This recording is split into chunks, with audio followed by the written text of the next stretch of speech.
So in this video we will talk about continuous functions. So previously we have seen what are functions. Functions are associations. We denote it by f from its domain to range. Say this is the set of, it is a set range. So the function f is defined from its domain to range, and there will be certain rule that defines the function. And also there is another view of function in terms of its graph. So in the x-axis we take the domain, in the y-axis we take the range, and accordingly we plot the points so that the graph becomes clear to us. So that's how we plot a function in the two-dimensional plane. So to define continuous functions we have to see a lot of graphs, and we will define it formally. So first of all, what is the meaning of continuity or a continuous thing? Continuity means something is happening without any break, or some process is going on without any break. So in case of functions we can say that a function is growing without any break, or we can say it is running or it is functioning without any break. So that kind of function will be called continuous.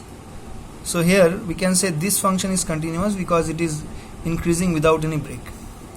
So if we see that the function is like this, that up to a certain point on the x-axis it is having the value on this curve like this, and suddenly the function changes and plot its values on this curve, then we can say that this function here is not continuous, because at this point we are having a break. So that's how we define continuous functions. Informally we can say a continuous function means on that function there will not be any break. So if we plot the graph, there will be a continuous curve. So let us come to the definition mathematically, or a rigorous definition. Okay, before coming to the formal definition, we give some examples. In terms of those examples, or we can say with the similarities and dissimilarities in the example, we will see one by one how the definition comes. This is our first example. Suppose we have considered this curve whose equation is given by y equal to fx, and in the domain we have taken a point A, and the functional value at the point A is here. The function is getting its value at the point A at this point, and in the left side of A the function is defined on this curve, by this curve, and on the right the function is defined by this curve. Now our question is that whether this function is continuous or not. So clearly you can see there is a break in the function at the point A, because before A or at the left side of A we have some values of the function, but suddenly from A or after A the function changes its nature, and suddenly it get to a height other than the before. So here we can say that if we approach to the point A from the left side of it, then we will see that the function is approaching the value here. Say this value here is alpha. So if we are coming to the point A from the left side of A, then the function is approaching this value alpha, and if we come to the point A from its right side, then the function is approaching from this curve, and it will approach to the value f of A. And clearly from here you can say that the values alpha and f of A are not equal. These are different values. So we can say from the two sides of A the function is approaching to the two different values. So that's why the break is occurring here, because the two sides are going to different values, are approaching different values. So that's how we can say that a function is not continuous under these conditions. Now, how to say that a function approaches to some value? We say it by defining the left hand or right hand limit. So for the left hand side of a, we define here the left hand limit, that x tends to a minus fx. So from the left side of a, where the function approaching, it is approaching to the value alpha, so we can say this limit is alpha. And the right hand limit, that is the x tends to a plus fx, that will be nothing but here it is fa, so we can write this one as fa. Since alpha is not equals to fa, we can say that this function is not the right hand and left hand limit are not equal, so we can say that the function is not continuous. See, if alpha and fa be equal, then the curve will change its nature and it will become like this. Somehow it will become like this. It becomes continuous, because then the left hand side of a will approach the function to this point, and also from the right hand side of a it will approach to the same point. So then we can say that the function is approaching to a same value from both sides of a. So in that case the function becomes continuous. And also you can see by the definition that in that case, if the value alpha and fa are equal, then this right hand limit and left hand limit also becomes equal. So under that condition the function becomes continuous. So here for our case the function was like this. So then we can say that this function is not continuous due to the inequality of the right hand limit and left hand limit.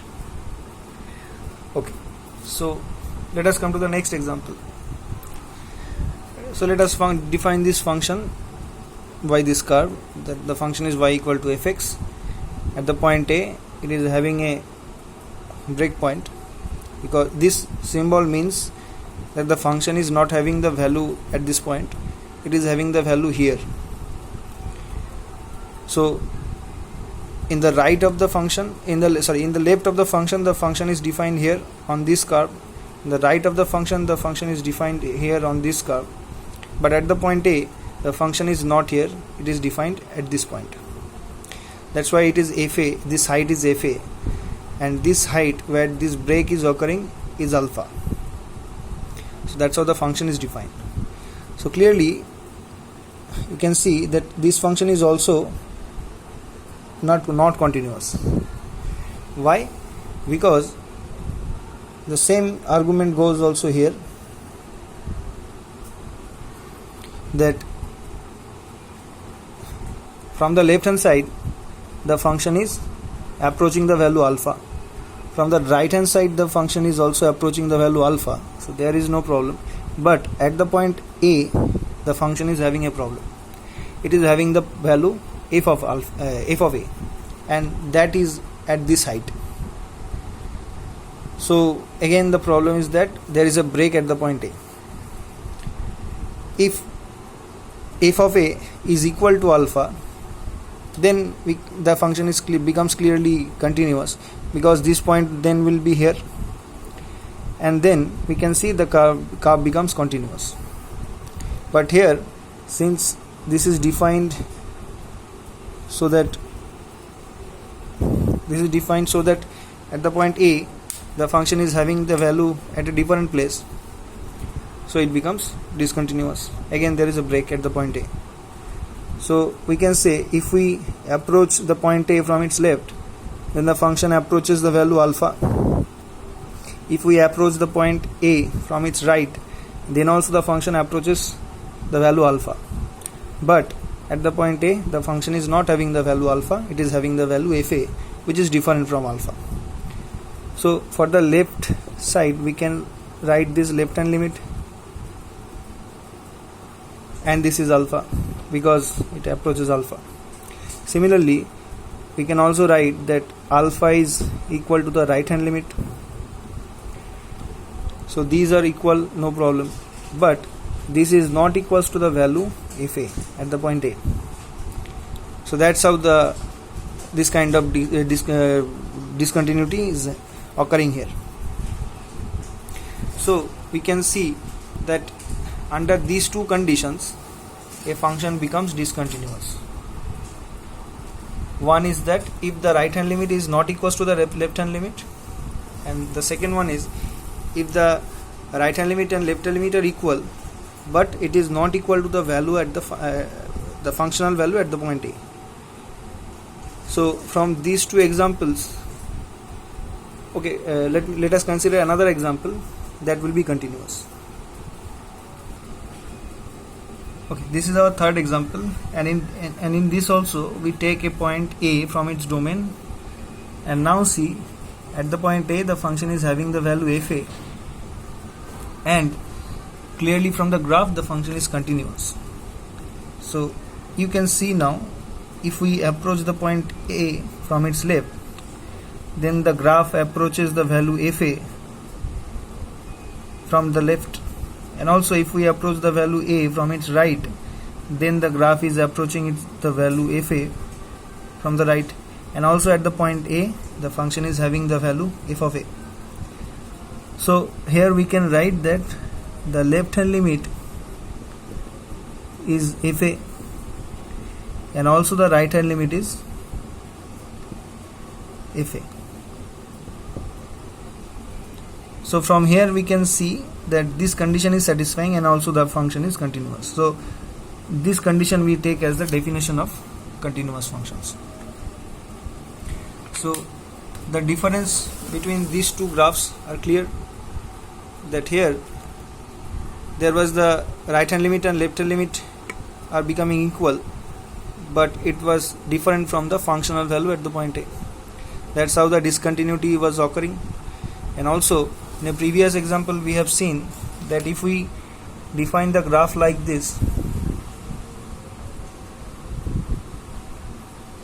and this is the point A here, and this is fa here, then also clearly the function was discontinuous because the function was approaching to two different values. If we approach the value A, say this point is alpha, then it was approaching alpha, and from the right hand side it was approaching the value fa. So clearly by these three examples we can now define the continuous functions, and we define it in this manner. So this is the formal definition of a continuous function, that a function f from D to R is said to be continuous at A belongs to D, at some point A belongs to D.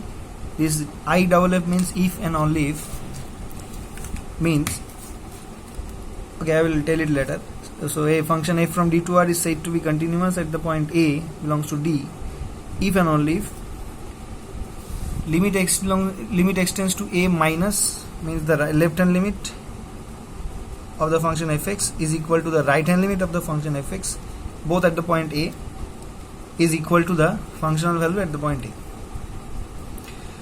Now there is another definition of continuity on some interval or on some set. So here the function again defined as f from D to R, and it is said to be continuous on D. So now it is continuous on its whole domain if it is continuous at each point A in the domain. So if it is continuous for each of the point in the domain, we can say that the function is continuous on its domain, not at a single point. It is being continuous at its every point. Okay, also one point is there, that when we define continuity with this definition, this A in the domain D, it is called an interior point. This A is called an interior point. An interior point means it is, if the domain is an interval, then A cannot be the right hand or left hand point. Means the corner points, A cannot be the corner points. So suppose we take the domain to be an interval like this, and the function is defined on this domain and range. So then we will see that AB, the interval AB will be like this here. Sorry, this is x-axis and this is y-axis. Now see, if we are at the point A, then the function will be defined only for this interval. So we cannot say that there will be any left hand limit for this point A, because there is no definition for the function at the left hand point of A. And also at the point B, there is no right hand side of B, or at the right hand side of B we can say that the function is not defined. So there will not be any right hand limit at the point B. So in these cases we will say that the function f, we will write like this: f is continuous at A if the right hand limit of A is equal to the functional value at A. And also for the left hand, for the right hand corner point, we will write f is continuous at B if the left hand limit at the point B, the left hand limit at the point B for the function fx is equals to fb. So depending on the point is on which side, we define the right hand or left hand limit for the function. If it is a left hand point, then there will be only the right hand limit. If it is the right hand point, then it will be there will be only the left hand limit. So that's how we define continuity at the end points of an interval. So from the definition of continuous function, we can find a very good condition or testing. So from the definition of continuous function, we can find a very good condition to check whether a function is continuous or not. So we will apply that in some examples. So basically what we have to do, we have to find the limit at the point. If the limit is equal to the functional value, then we can say that the function is continuous at that point. So first example, this is the first example, that f from -1 1 closed interval to R, and is defined like this: fx equals to 1 if x greater than 0, fx equals to 0 if x equals to 0, and fx equals to -1 if x is less than 0. This function has a fascinating name, that is the signature function or the sinum function. It is called sinum, and this actually gives the sign only. Means for each values, see, for the positive part of x-axis it will give the value only 1, and for the negative part it will give -1, and at the point 0 it is giving the value 0. So if we draw the curve, okay, we will require the negative part also.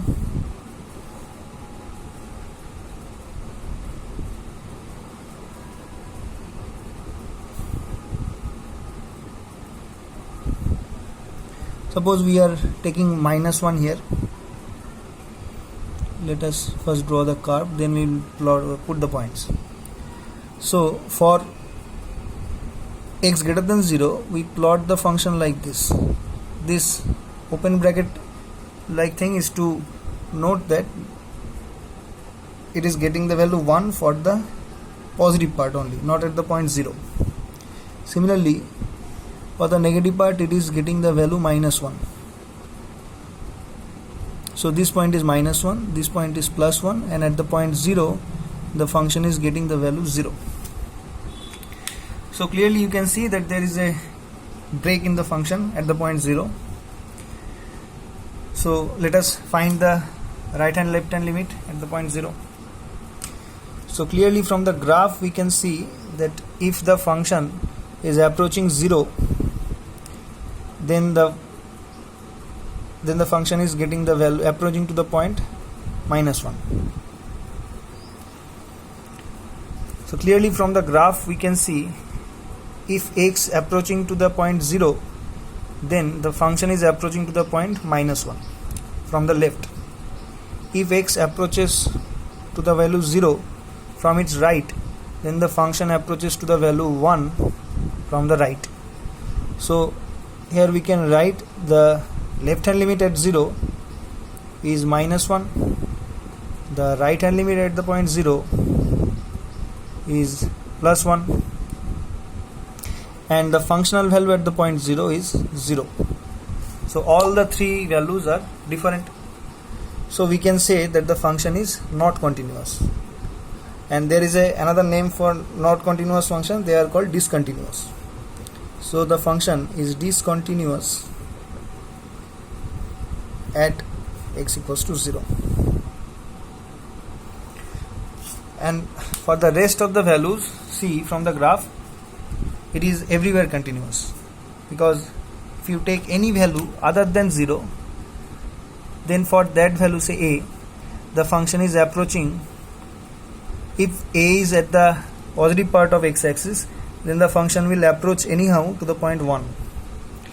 And if the value is taken at the left hand side, say b, then for that the function is approaching to the value -1 every time. So everywhere else the function is continuous, but at the point 0 the function is having a discontinuity. This is our next example, that is the modulus function or mod x. And how the mod x is defined? It is defined by this, that x is greater or equals to 0, then the value will be x. If x is less than 0, then the value will be -x. So how to plot the graph? If this is x-axis, this is y-axis, origin, then for the positive part the function is getting the value x. It is a line y equals to x. And for the negative part the function is getting the value -x. So this is a line -x. So whether this function is continuous? Yes, it is, because see, at the point everywhere this is a line, so it is continuous. But if we are having a doubt, so that will be at the point 0. So let us check the right hand limit and left hand limit. Clearly from the graph we can see that the right hand limit is 0, because the function is approaching the value 0 from the right, and also the left hand limit is also 0, because the function is also approaching 0 from the left. So clearly we can say both the right hand limit and left hand limit are 0. And see, the function is having the value also 0 at the point 0. Here at origin the function is getting the value 0. So we can say that the function is continuous at the point 0 and also at every point in its domain. Now some examples that you can easily verify that they are continuous. The first one is x to the power n for any integer power or positive integer power. Then it comes fx equals to sin x or cos x. Number 5, it is the exponential functions, that e to the power x or a to the power x for a greater than 0. Number 6, it is the logarithmic function log x for x greater than 0. and also we can take tan x also, but there will be a specific interval, that is minus pi by 2 to pi by 2, and now this will be an open interval, because at the point minus pi by 2 or at the point pi by 2 we know that the function tan becomes infinite. So under the limit it will not be a finite value, so the limit will not exist, then it will become discontinuous at the point pi by 2 and minus pi by 2. So these things you can easily check, because whenever you will take some point on the domain, then the limits can be easily evaluated for these functions. So you check these functions whether they are continuous or they have any point of discontinuity on its domain. Now we come to some of the algebraic properties of continuous functions. Number 1 is that, so here we are taking two functions f and g to be continuous on the same domain. We can also define this for different domains. For now we are defining it on some same domain. So then number 1 we can say that the function f plus g, f minus g, both will be continuous.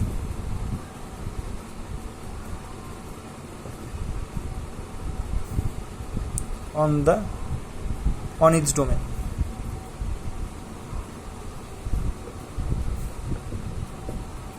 So if f and g are two functions having the same domain, then the domain for its sum will be again the same one, and also the domain for its domain for f minus g will also be same.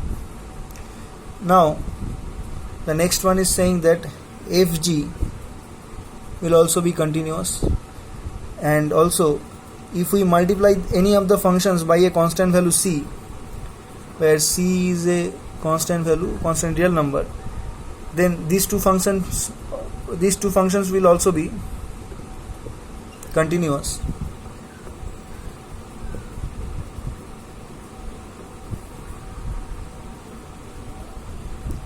On their domain.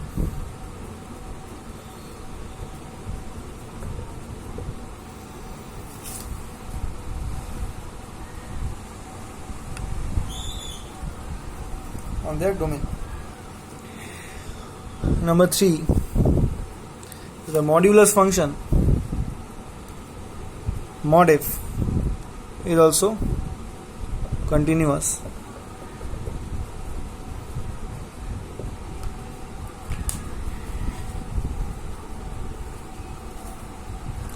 So this is a list of the algebraic properties.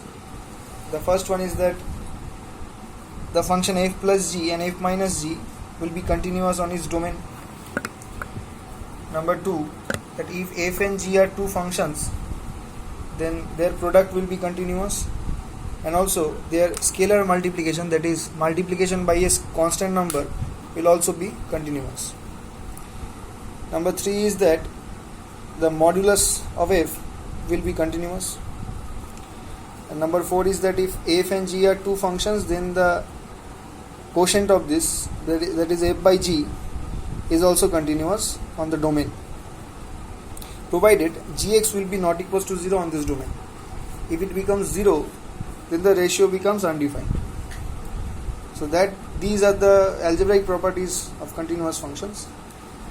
All the properties can be proved using the limits, and they are easy. So for now we are avoiding the proofs, but they are interesting. Okay, we end this video here. In a separate video we will solve some problems that comes in board, and the assignments will be in the description link. The assignment link will be in the description, and also after a few days I will upload the solutions also there.